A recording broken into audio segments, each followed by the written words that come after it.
Hi und herzlich willkommen. Ich bin der Marian von Outdoor Impression und in diesem Video geht es um die richtige Ausrüstung für Trekkingtouren in Norwegen oder generell Skandinavien.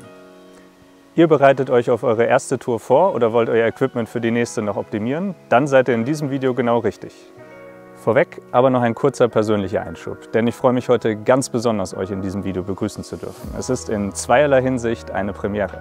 Zum einen ist es das erste Video, in dem es um Equipment geht und das ist so ein bisschen mein persönliches Steckenpferd. Ich bin derjenige, der sich im Vorfeld jeder Anschaffung über das Equipment informiert, die Entscheidung trifft und genießt es dann ganz besonders, dieses in der Praxis zu testen. Und ich freue mich heute, dieses Wissen und unsere Erfahrungen mit euch teilen zu dürfen. Zum anderen ist das erste Mal, dass wir hier in unserem kleinen persönlichen Outdoor-Studio drehen. Dieses Stückchen Wald gehört nämlich Christine und mir, dazu aber vielleicht in einem anderen Video später mal mehr. Dieses neue Format hier bekommt auch noch ein deutlich kürzeres Intro. Dies seht ihr jetzt und danach geht es dann auch direkt los.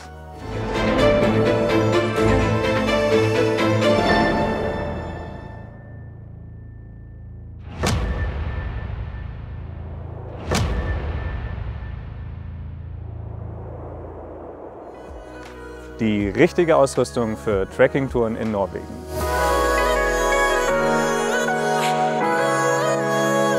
Ich beziehe mich hierbei vor allen Dingen auf Norwegen, da wir hier mit Abstand die meisten Erfahrungen gesammelt haben. Aber bei allem, was wir bisher in Finnland und Schweden erlebt haben, sind die Bedingungen hier sehr ähnlich und die Tipps lassen sich hierfür auch anwenden.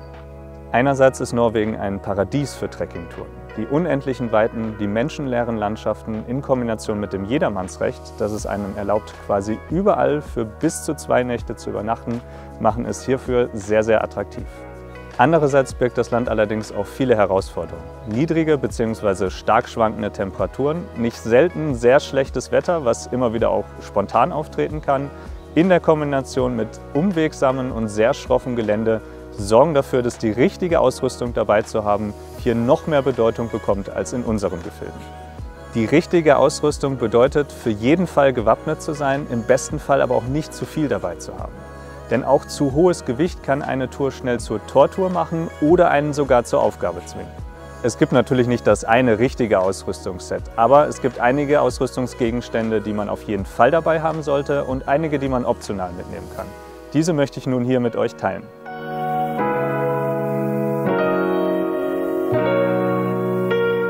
Beginnen wir mit dem wohl essentiellsten Ausrüstungsgegenstand, dem Rucksack. Denn ohne ihn dürfte es schwierig werden, die anderen Ausrüstungsgegenstände zu transportieren. Ich kann euch leider nicht sagen, wenn ihr eine Tour mit der Tageanzahl X vorhabt, braucht ihr einen Rucksack mit dem Volumen Y. Denn das ist sehr, sehr stark von eurer Ausrüstung abhängig. Wer tief in die Tasche greift, kann sich sogenannte Ultraleicht-Ausrüstung zulegen. Diese ist dem Namen nach natürlich sehr leicht und meistens auch deutlich kompakter und nimmt dann im Rucksack eben weniger Platz weg. Anfänger greifen aber nur selten so tief in die Tasche und aus meiner Sicht ist das auch wirklich nicht nötig. Dennoch empfehle ich euch, den Rucksack so klein wie möglich und so groß wie nötig zu wählen. Ich kenne keinen, der nicht am Anfang viel zu viel mitgenommen hat und ein kleinerer Rucksack zwingt euch dazu, weniger mitzunehmen. Im Notfall kann man auch noch außen am Rucksack einige leichte Gegenstände befestigen. Um euch jedoch wenigstens mal eine Zahl nennen zu können, mein erster Rucksack für solche Touren war der Kestrel 58 von Osprey und damit bin ich immer sehr gut zurechtgekommen. Man muss allerdings auch dazu sagen, dass wir immer zu zweit unterwegs sind und man sich dann einige Ausrüstungsgegenstände teilen kann.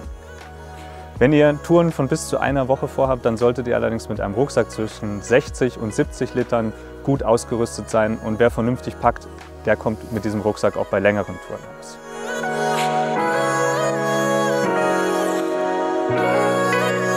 Der nächste essentielle Ausrüstungsgegenstand ist das Zelt.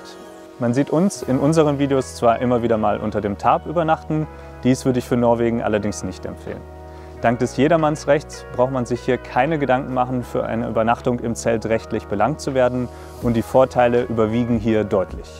Es ist einfacher aufzubauen, schützt besser vor Wind und Wetter, auch isolieren die meisten Zelte deutlich effektiver und die Nächte können hier sehr kalt werden. Und außerdem schützt das integrierte Moskitonetz vor den nicht selten in Massen vorkommenden Mücken. Christine und ich hatten in Norwegen bisher immer unser Saleva Lightrek Pro 3 mit dabei. Dieses hält auch nach vielen Tagen Dauerregen immer noch dicht, hat schon einige Stürme überstanden und lässt sich sehr schnell auf- und abbauen, auch im Regen. Warum nehmen wir zu zweit ein 3-Personen-Zelt? Dieses bietet zusätzlichen Platz, das Gepäck mit ins Zelt reinzunehmen. Die meisten Zelte haben zwar ein Vorzelt, in dem man den Rucksack abstellen kann, aber es regnet in Norwegen wirklich viel, oft und nicht selten sehr, sehr lange. Und in Kombination mit der Bodenbeschaffenheit sorgt dies meist dafür, dass das Wasser richtig auf dem Boden stehen bleibt. Und der Boden wird auch generell selten trocken. So können also dann auch Rucksäcke, die man eben im Vorzelt lagert, nass werden. Deswegen werden wir auch in Zukunft gerne das zusätzliche Gewicht eines 3-Personen-Zelts in Kauf nehmen.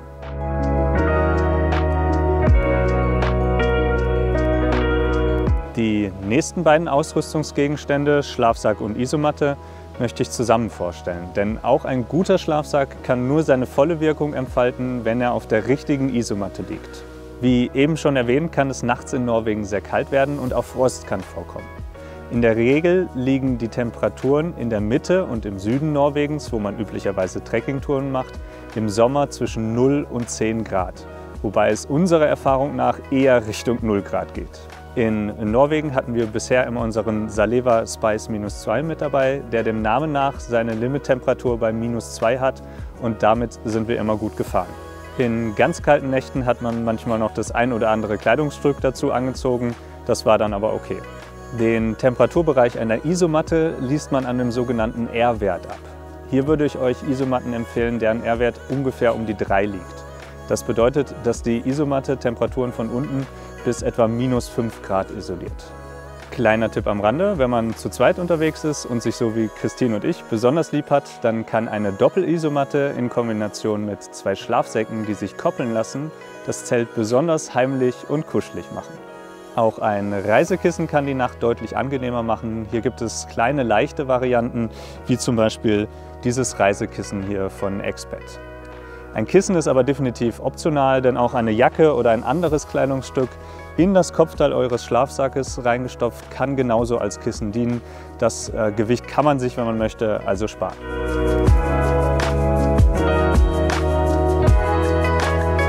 So, jetzt habt ihr was, in das ihr eure Ausrüstung packen könnt. Ein Bett für die Nacht und was braucht ihr noch? Ganz klar, Kleidung.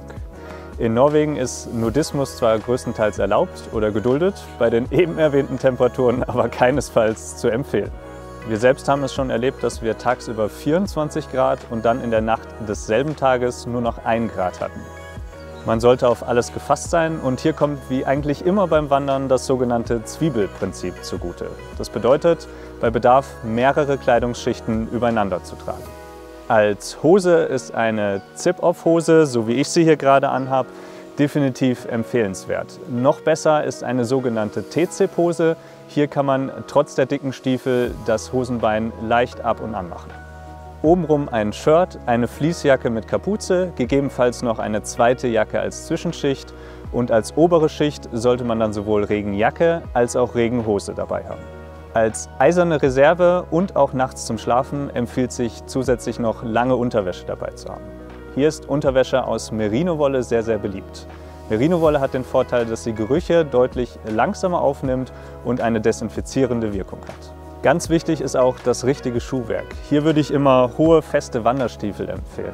Die schützen den Fuß in dem unwegsamen Gelände. Und wenn diese dann auch noch eine wasserdichte Membran haben, dann kriegt man bei den vielen Regen und in den vielen sumpfigen Gebieten nicht sofort nasse Füße.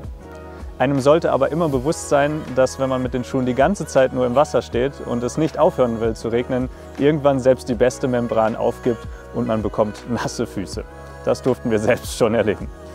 Ebenfalls mit dabei haben sollte man ein Halstuch, eine Käppi, eine Mütze, warme Socken, optional noch eine Sonnenbrille sowie Handschuhe und zum Wechseln dann nochmal einen Satz Socken, Unterwäsche und ein Shirt.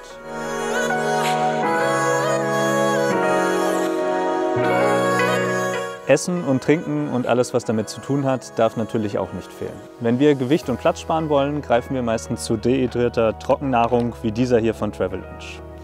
Dazu muss man dann nur noch Wasser erwärmen und das machen wir mit einem Wasserkocher auf einem Gaskocher und diese Kombi ist auch unsere Empfehlung.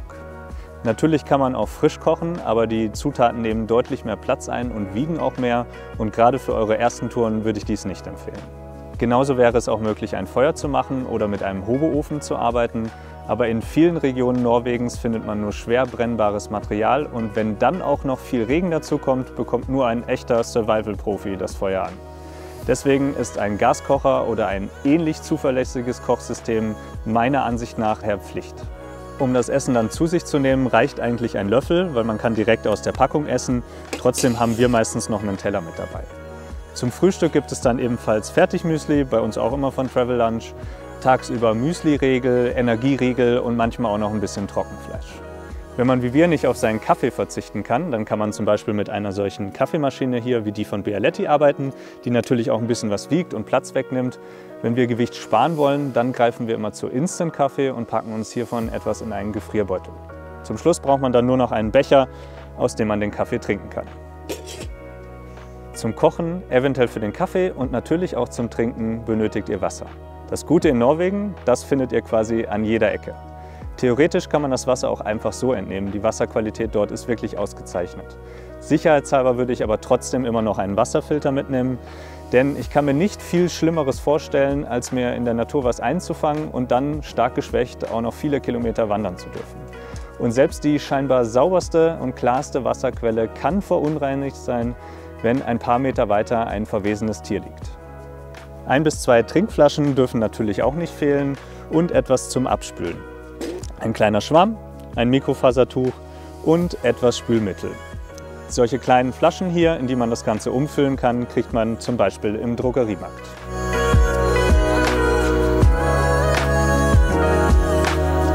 Was diese kleine Schaufel und Toilettenpapier gemeinsam haben, zusammen sind sie eure Toilette. Euer Geschäft verrichtet ihr auf Trekkingtouren in der Natur und es gehört zum guten Ton, dieses zu vergraben. Dafür und auch für alles andere, wo ihr Papiertücher nutzen wollt, nehmt auch unbedingt normales Toilettenpapier, keine Taschentücher oder dergleichen. Letztere zersetzen sich in der Natur deutlich langsamer als Toilettenpapier. Zum Händewaschen benutzen wir dann ebenfalls das Spüli und wer sich hin und wieder mal in den meist sehr kalten Seen waschen möchte, der kann auch noch etwas Shampoo mitnehmen. Beides sollte aber biologisch abbaubar sein. Auch ein Handtuch kann sehr nützlich sein, selbst wenn man sich nicht waschen möchte. Es ist, wie bereits erwähnt, in Norwegen oft sehr nass und nicht selten möchte man irgendwas abtrocknen. Für Trekkingtouren generell empfiehlt sich ein leichtes und kompaktes Mikrofaserhandtuch wie dieses. Es ist, wie gesagt, sehr leicht, trocknet schnell und nimmt nicht viel Platz weg. Zahnbürste und Creme sowie Sonnencreme und etwas gegen Mücken dürfen natürlich auch nicht fehlen. Außerdem sollte man auch noch ein paar Müllbeutel dabei haben, um seinen Müll mitzunehmen und später ordnungsgemäß entsorgen zu können.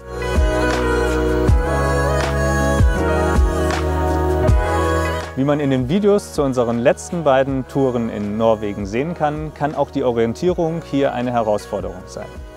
Es empfiehlt sich daher, ein Navigationsgerät oder eine App zur Navigation dabei zu haben. Wir nutzen hier schon sehr, sehr lange die App von Komoot und diese hat uns auch in Norwegen nicht im Stich gelassen. Dennoch sollte einem bewusst sein, dass technische Geräte immer versagen können und es ist quasi Pflicht, eine analoge Karte mit sich zu führen. Da ich nicht für alle Regionen eine kaufen wollte, beziehungsweise auch nicht für alle eine gefunden habe, habe ich mir hier im Vorfeld immer einen Kartenausschnitt ausgedruckt und diesen dann in einer wasserdichten Tüte mitgenommen. Um die Karte im Notfall dann auch richtig benutzen zu können, sollte man auf jeden Fall einen Kompass mit dabei haben. In diesem Zusammenhang vielleicht auch noch ein paar andere Ausrüstungsgegenstände, die generell bei keiner Wanderung fehlen dürfen, so eben auch nicht in Norwegen.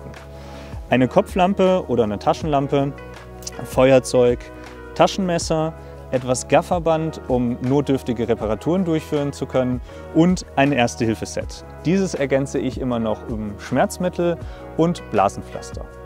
Optional kann es natürlich auch sinnvoll sein, eine Powerbank mit sich zu führen, um zum Beispiel das Handy, Navigationsgerät oder eventuell Kameraequipment laden zu können.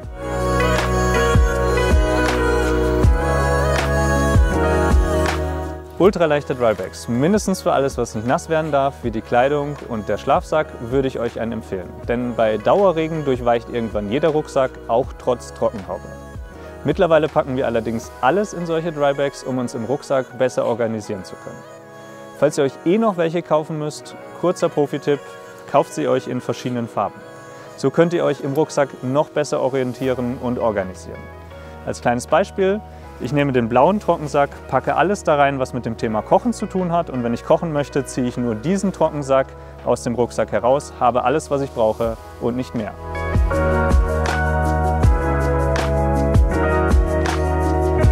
Wir haben auch immer noch diese sehr leichten Badeschuhe mit dabei. Auch die Durchquerung eines Flusses oder Furtung, wie es in der Fachsprache heißt, kann vorkommen. Geht ihr barfuß durch den Fluss, lauft ihr Gefahr auszurutschen oder euch an einem scharfen Stein oder Muschel zu verletzen. Lasst ihr eure Stiefel an, sind die danach klitschnass. Die Badeschuhe haben übrigens auch noch den positiven Nebeneffekt, dass ihr abends am Lager nicht unbedingt eure schweren Wanderstiefel anlassen müsst.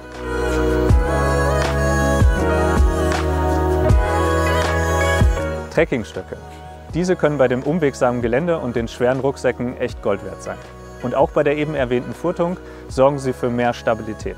Und selbst wenn ihr den Fluss nicht durchqueren müsst, sondern ihn über Steine überqueren könnt, sind sie dabei ungemein nützlich.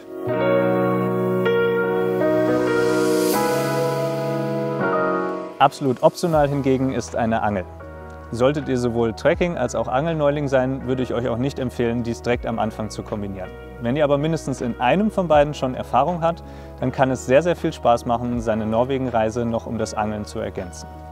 Norwegen ist generell ein Anglerparadies und in den Regionen, wo man üblicherweise Trekkingtouren macht, sind viele Seen voller Forellen.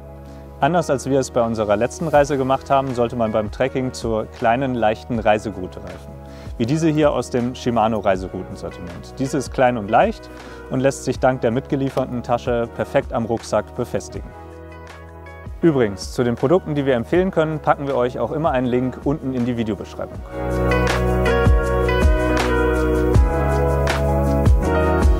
Final möchte ich noch etwas nennen, das kein physischer Ausrüstungsgegenstand ist, sondern ein Mindset. Es gibt Gründe, warum die Norweger das Jedermannsrecht haben. Natürlich liegt es auch daran, dass das riesige Land mit seinen größtenteils unbewohnten Flächen überhaupt erst die Möglichkeit gibt, den Menschen eine solche Freiheit zu gewähren. Zum anderen aber auch, weil sie sich ihrer Rechte und Pflichten bewusst sind. Die Norweger sind ein sehr naturverbundenes Volk und bei den meisten Touristen, die hierher kommen, ist es ähnlich. Deswegen eine klare Bitte an euch. Wenn ihr dort seid, geht sorgsam mit der Natur um, beschädigt keine Pflanzen, hinterlasst keinen Müll, macht nur ein offenes Feuer, wenn es erlaubt ist und ihr sicher im Umgang damit seid und haltet euch auch an alle anderen Regeln, die das Jedermannsrecht und der klare Menschenverstand gebieten. Denn nur so wird uns dieses Recht und die damit verbundene große Freiheit erhalten und wir können auch weiterhin unsere Norwegen-Reisen in vollen Zügen genießen.